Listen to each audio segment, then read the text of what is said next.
Kaylee, welcome to the Win the Fight podcast. How are you? I'm wonderful. How are you? I am doing quite well. Thank you for being on the podcast. I was going to introduce you as the Banshee, but I don't think you go by that anymore. Do you still recognize that? I'm retired. That's what I thought, so I wasn't going to say it. Tell me, who you are, what's your age, what are you all about, and we'll jump into some topics after that. Who am I? It's a loaded question. No. I'm 28 now, see the grays popping through, mid-late 20s. Let's see. You want to start off with my fighting background first? I don't know. There's a lot. Yeah, so you do have a lot. I met you through Shano and Cage Craze. Mm-hmm. We trained together-ish with the boys slightly. Ish. But kind of know you through MMA, and one of the first times I think I met you is when you were boxing. So you're doing Golden Gloves, right? Yep. All right. So how old were you when you were doing Golden Gloves? How long ago was that?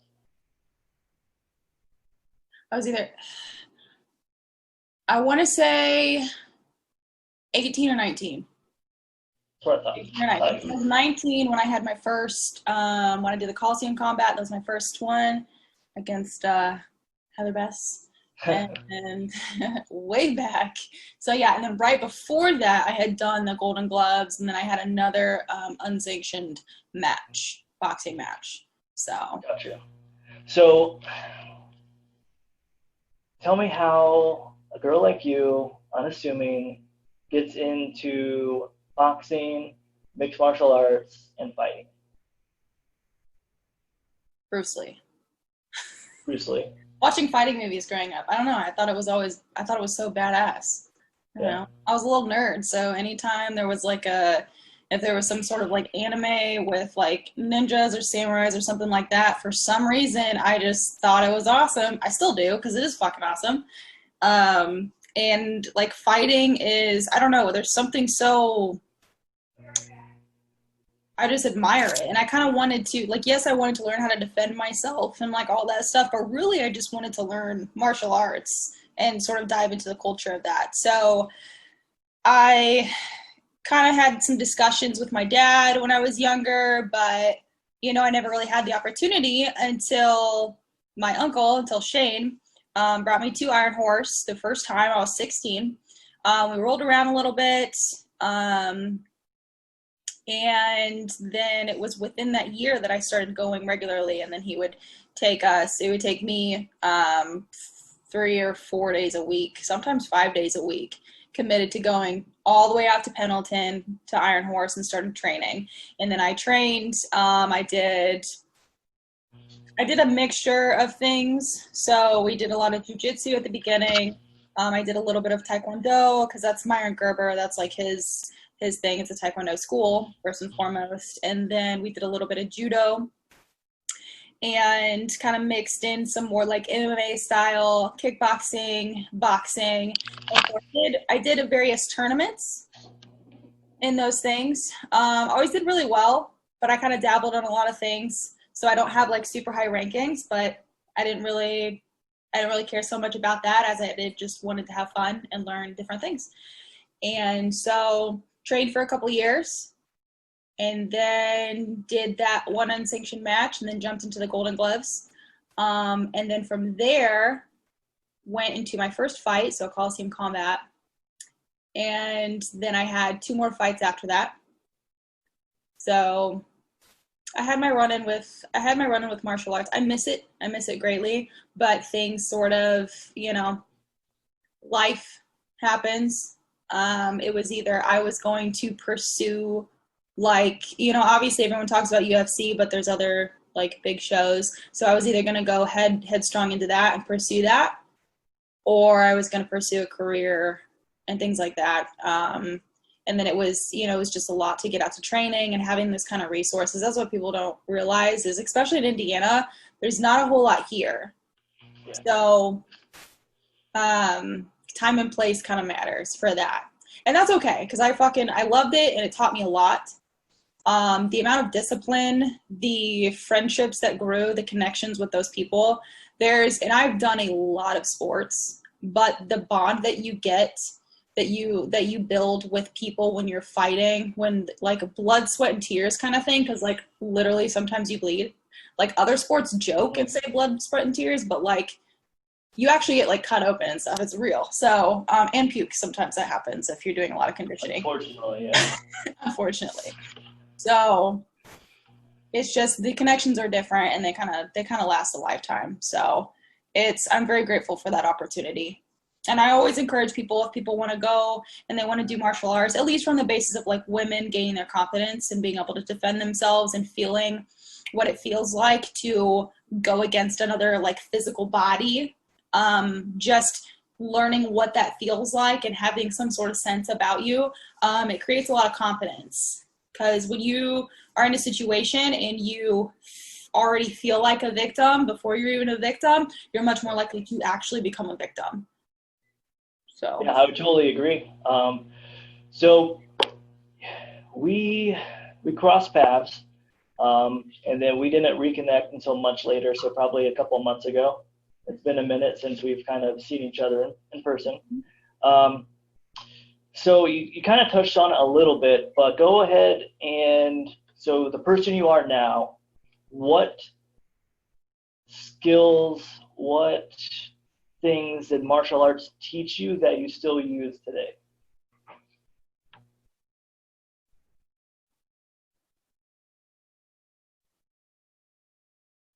looking back, I mean, everything kind of works in cycles, I guess. Because when you're like, if I were to have a look back now, I didn't even realize it at the time, but like honestly, like the discipline and just being able to go into training and put your emotions aside, or use your emotions to fuel the training. It doesn't matter, but you're getting the task done. You're going in and you're doing the work. I guess the discipline of it, the respect that you get for other people. And some of these things I feel like are just like already just in my nature. So I'm not sure if it works the same for other people, but at least for me personally, and the confidence that I got, I think that does a lot for people, is being able to stand up for yourself and for like who you are. I mean, that's a very useful thing. I mean, people tend to just get either walked on, or they just kind of allow things to happen when they're not right, or when they don't agree with it, or they don't align with their values. And so that's something that I feel like martial arts definitely gave back to me in a way. Awesome. Yeah, I definitely agree. So you're about to walk in the cage. Take a second, try to relive that moment and kind of the nerves, what you were thinking, stepping into a cage to fight someone. A lot of people will never have that experience. Right. But I think it's something that changes you once you do it. So go ahead, try to relive that first experience, stepping into a cage for your first MMA fight. My first MMA fight.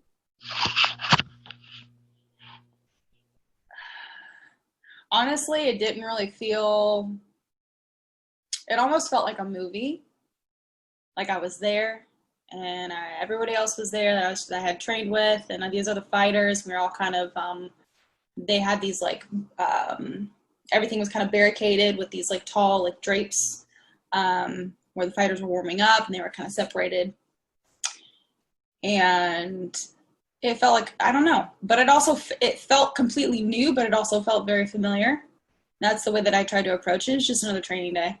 Just another training day, a little bit different, obviously, because the hype is very real, but you're trying to conserve as much energy as possible, and keep that sort of like fight or flight and stress response low, just to conserve your energy for when you actually get in there.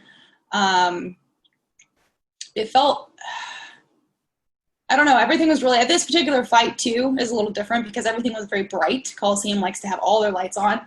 So that gives a different feel. as far as, you know, sensory and everything that's going on around you. So everything was really bright, but like it felt really good. And then walking up to the cage, you just sort of, they start playing the song, call your name, and you start walking. I don't remember if I had a couple people like extend their hands out to, you know, you always see people on UFC, the fighters are coming out and everyone's like sticking their hands out to like, you know, give you a high five. I don't know. It's fun. And then walking up to the cage, going from the hard, cold floor to the mat, the very familiar feel of the mat under your feet, and then sort of walking around and then waiting on the other person to come out. Talking to your corner, not really. I particularly didn't really look out, and this is my first one.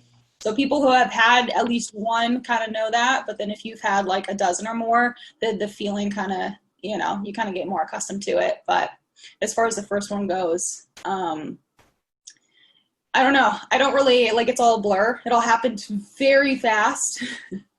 Yeah. I think I've only watched it a couple times because I'm like, now looking back, I'm like, oh my God, you're horrible. But I had so much fun, and I just wanted to, like, I clearly wanted to box the entire time because I had just like spent months doing just boxing. So it came in with the advantage, of course, a very, very useful thing. But I just wanted to stand up the whole time.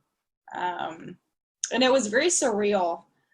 I will say all three of them were different in some way, just the feel, the environment where I was. But Coliseum was definitely my favorite.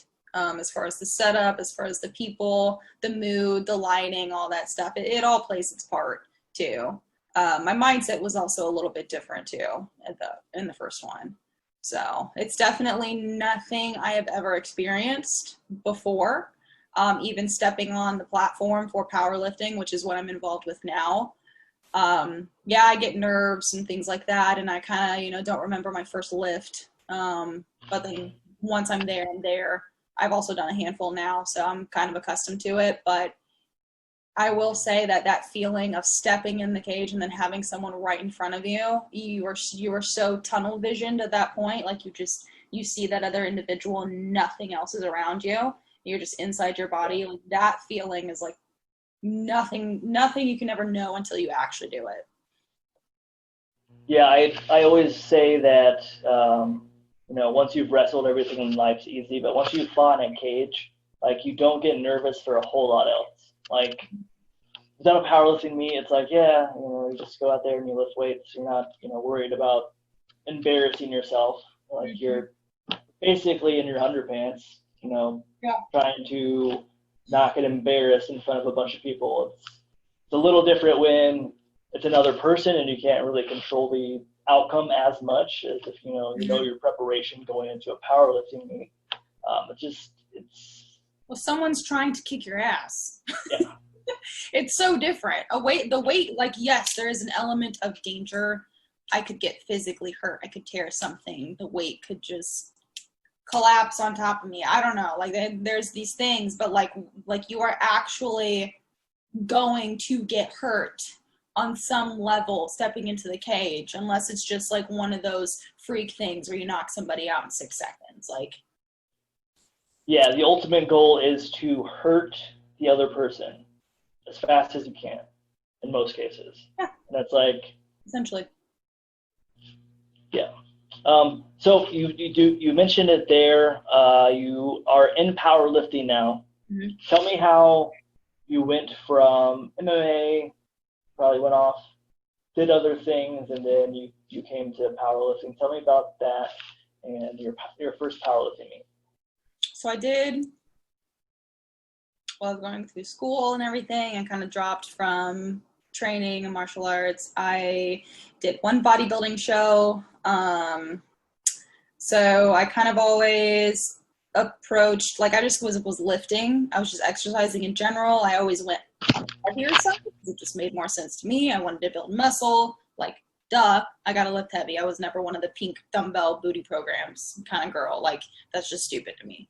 So I did that for a little while. And then February of 2018, I had my first powerlifting meet. And I had been training for, let's see, 5 months or so. Not too long. I totaled $799. I was so pissed about that because it was $799. I wanted $800. So close. I know. It was like $799.2 or something. I was like, really? But it's fine. I had a lot of fun. A lot of fun. And powerlifting is different in the sense that there's so much more of a community and people around it. So much more. You know, because you're not physically, I think it's because you're not physically engaging with these people. So that there's egos, but it's in a different way. Yeah. So, and then I've done 2 others. My second one, it was almost a year later, I totaled 1,003. Okay. And then my third one, I did, and these were all at the 148 weight class. My third one, there was a lot of stress variables leading up to that meet. A lot. I was taking on way too much. I shouldn't have even competed, to be honest. But I actually totaled the same. I PR'd on squat, and I benched the same, and my deadlift went down. So, but that's okay because we're looking at it's not like how you perform at these meets in powerlifting is different than fighting, because your record when it comes to fighting it's pretty important. Like having a clean record and having those fights, like, yes, like the number of the fights gives you experience, yada, yada. But when you have like a substantial amount of wins, like you're doing it right. Right. So even if I like fuck up on like this last meet, like I would call that a fuck up, because the name of the game is to increase your total, even if it's marginally, like each consecutive meet. Right. Yeah. It means training's going well. You're doing as you should, and the point of it is to build your total. So, but I didn't do that this last one. But that's okay. So I learned a lot from it. I competed with some higher level athletes, which is really cool to see. It's a different environment than it is at a local meet, because I went out to California for this last one. Okay. Very different feel. Obviously, when you're amongst more pro athletes, they take it a little bit more serious. And then just getting to watch them and getting to watch how they approach the day is different. Something that, I was pretty keen on in this last one. So my next one's in October. It'll be in Chicago at the Power Surge. I will be competing there, and I will actually be competing in a lower weight class. So I'm going to aim for at least $1,000 at this lower weight class. And then my bigger goal is 1,100. Whether that's at 132 or 148, I don't know what's going to happen first. It kind of just depends on life. Because powerlifting, I love it. It's a very big hobby. I'll call it a hobby because I'm not really trying to make money or do anything off of it other than just fucking have fun with it and be as good as I can be at the moment. I'm also looking years down the road. I'm not trying to get strong super fast, which is a really stupid, immature mindset that a lot of people have. So. Yeah, that was all awesome. Sorry, I can trail. No, you're fine. Throw me back in. So, going from 148 is you probably don't cut a whole lot of weight for powerlifting. No, I'll chalk the lower weight. So right now I'm sitting at about 138. Okay. So I will probably maintain this through prep and then do a water cut. Really easy water cut. Because I'm actually quite a bit, I probably have, because most girls at 132 are short, at least on the higher level. That's where being short kind of is useful. Yeah. So all you shorties out there, if you want to be a lifter, it's helpful. So for me, being a little bit taller, we're just going to see how my body feels at 132. I don't have to be stuck there. It doesn't matter. I'm a true like 148. So I'll just keep building because it takes time to build mass and just fill out my class over time. So that's how we're going to approach this one. Sweet. So how is prep going? You said it's in October. When is? So I am coming up on 14 weeks out. So I won't actually like start prep until like maybe 10 weeks. Okay. It kind of depends on how things are moving and what my coach wants me to do. So. Awesome. So you're just pretty much, have a total in mind. You're at a new weight class, so just trying to maintain as much as possible at this lower weight. Mm-hmm. Yep. Well, I'm trying to maintain as much mass as possible, but also with my technique has definitely come a long way. I still don't know if I'm going to be pulling conventional or sumo. It kind of depends on how the old hips feel. But with some recent changes and utilizing a chiropractor and a really good coach and, a couple other hands on deck, I really should be able to, but it just kind of depends. So I'm patient with it. I've done conventional my last 3 meets. It's bread and butter. It's easy. But sumo, I can leverage a little bit more weight. I just have to stay healthy. So, and then I'll be in wraps as well. So some people compete in sleeves, some people compete in wraps. And well, I want the biggest total, and wraps, I can handle the pain. So I'm going to do it. Awesome. Well, best of luck to you in October.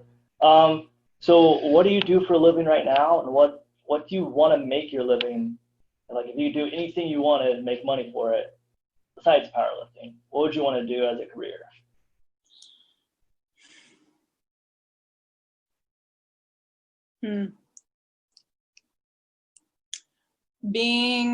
Obviously I'm going to think about this in a realistic sense because, I could go anywhere with that statement question. But so right now I work in therapy for one of the largest assisted living organizations in the US.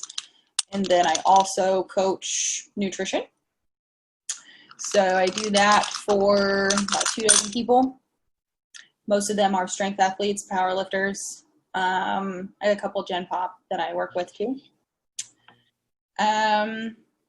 What I want to do as a career, something that I have in mind is right now I'm in long-term living, so I'm in this specific demographic in this industry. Just kind of feeling it out, but honestly I want to pursue worksite wellness because I find it really fulfilling to make top performers better. And health is very important. It's just a matter of networking and finding your way because it is a new market, relatively new. Businesses are just now recognizing that, hey, if we want our workforce to be better and we want to make more on the bottom dollar, then we should probably have healthier workers. So they're starting to care more, but it ties into insurance and things like that. So it's just this big complicated mess. So I'm just biding my time, looking for opportunities there, networking. As far as the nutrition goes, I am going to have a quality cap here really soon because I want to make sure that my clients have the time and attention that they deserve because it's not just having this, pretty program on paper. It doesn't really go so far when you're working with human beings with, messy psychology and daily lives that are so different from one another.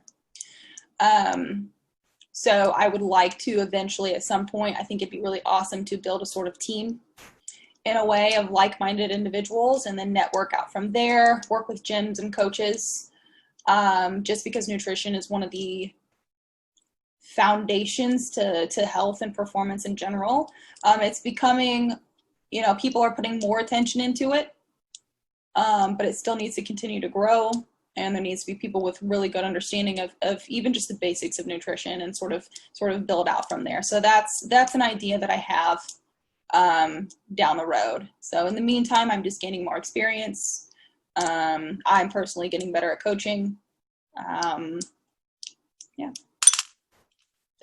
So you touched on a few things there. I want to ask you, how important do you think a behavior change is going along with nutrition? I feel the more I look into it, the more I discover things about myself.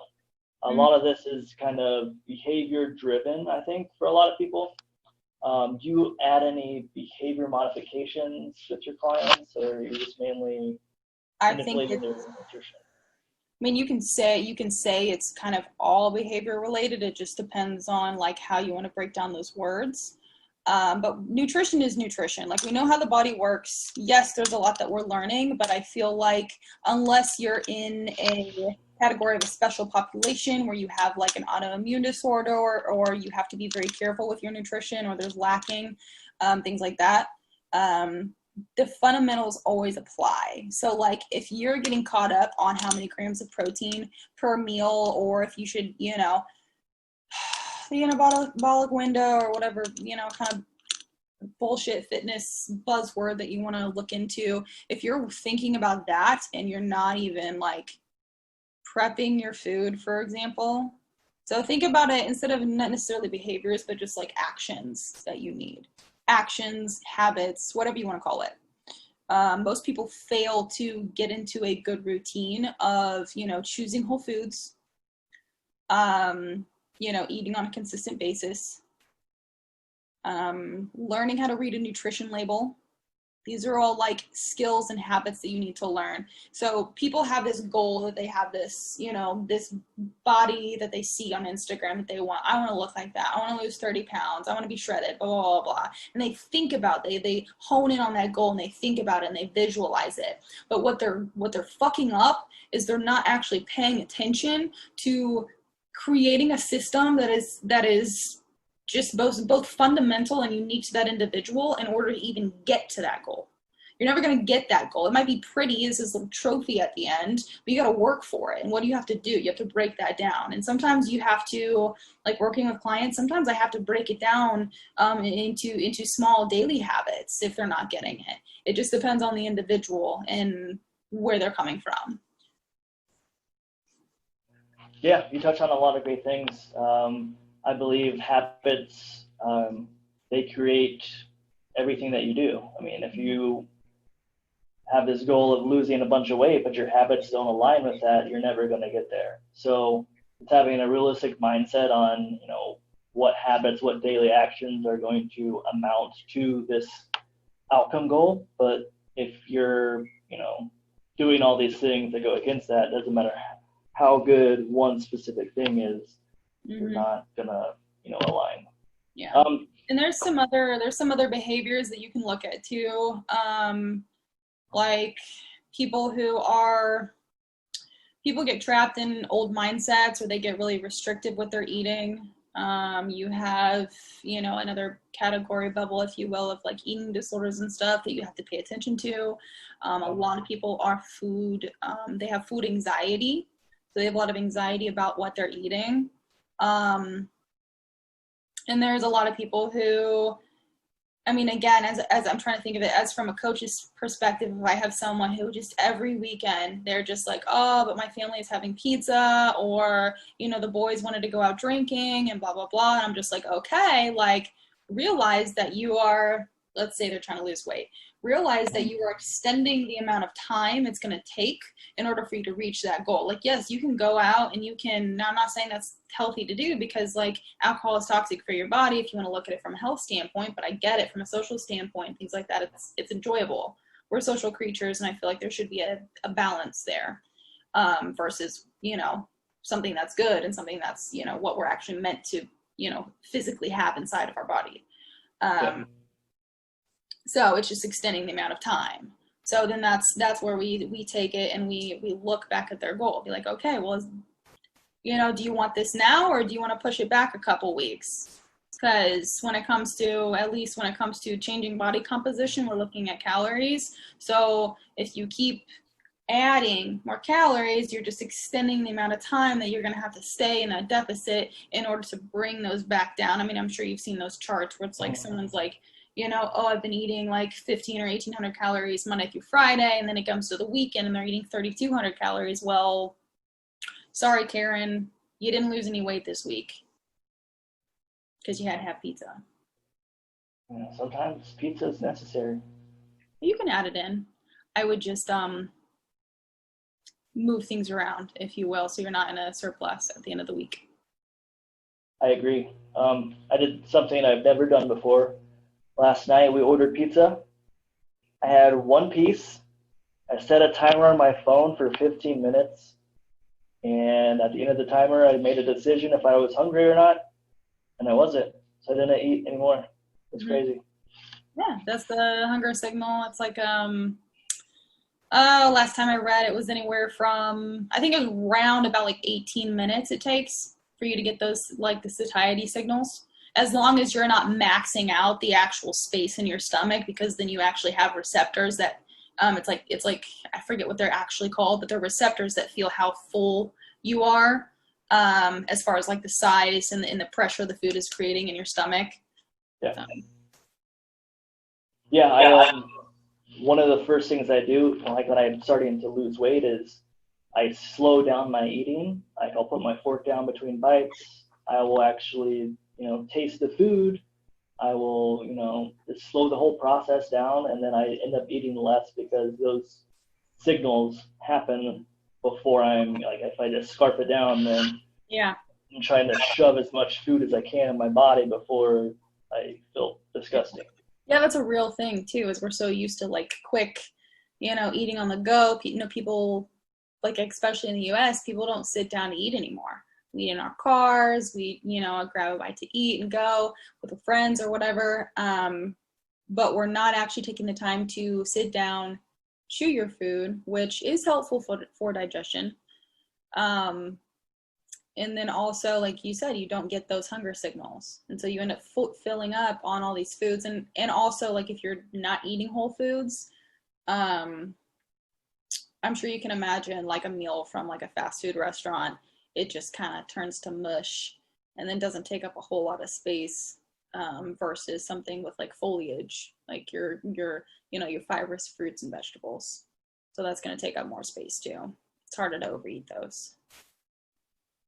Yes, if you're eating whole foods, like trying to meet your protein intake for the day, that's going to be like a second job sometimes. Just making sure you're eating enough to reach that number, it adds up. So if you're just, drinking your calories, you can probably drink a lot more than you could eating. And a lot of people don't realize that. Oh, absolutely. People often don't, I have to remind clients, I'm like, so are you tracking everything? I'm like, yeah, but your weight's not really changing. I wonder why. Like, oh, because you're getting, a latte from Starbucks every day. Yes. Or, just accounting for, I don't even know, because I usually just drink water, but whatever, like, heftier liquids that people drink, they don't account for. Like, that's calories too. There's really no such thing as 0 calories unless it's water. Or the sparkling water drinks, which those are pretty good. I don't know if you've had those. Yeah, so my mother-in-law buys all the, like, flavored waters at Costco. Mm-hmm. And I end up drinking most of them. But they're so easy to drink. Kroger has their own brand of just the sparkling flavored water, and they have one that it's like a orange. What is that, like, ice cream thing? The dreamsicle thing. Dreamsicle. Yeah, it's really good. It's really good because it's kind of sweet, but it's like not really sweet. It's 0 cal. Okay, so I have a few, like, quick fire questions here. One has to go. Powerlifting or MMA? Has to go. Well, I'm doing powerlifting now. You're gonna keep that one? Yeah. Okay. Time. I'll be back. Jiu-jitsu, and I've been saying this for forever, but jiu-jitsu is my retirement sport because I'm not getting hit in the face, and I'm not putting my body under like too much strain, and it's just, I really enjoy it and I miss it, so I'll be back. All right. So what do you think is most important? I know a lot of it's multifaceted, but if you only had time to teach one thing, if that's nutrition, that's just, this is what a calorie is, this is what a macro is, meet these, or if that's behavior modification, changing a habit. If you only had to pick one of those things, which would be the most important for gaining, losing weight?